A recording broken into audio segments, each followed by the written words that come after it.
Okay, so welcome to COIS 3820H, and this is Module 1. So what is the purpose of this module? Basically give us some background info on what sort of computing devices have been available historically. Things like an abacus and a slide rule and Napier's bones and those sorts of things. It also gives us a chance to introduce us to some important pioneers in the computing world. People whose work we use today, people like Blaise Pascal, Charles Babbage, and so on. The impact on society from these devices were pretty minimal. If your job was as a computer, then computing numbers, then they were certainly helpful, but for the average person, the impact was very minimal. It's important to talk about what is a computer.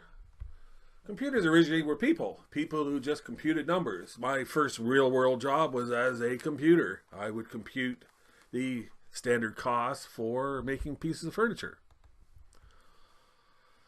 I went into the engineering program at U of T in 1969, and we used a slide rule to do calculations with.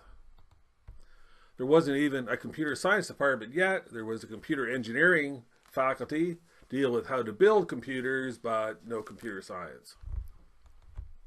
So again, as I mentioned, my first real job was as a computer. I was a standard cost analyst for a furniture factory. I would determine what it would cost to build a chair or a couch or a love seat, and they would use this information to base their price on.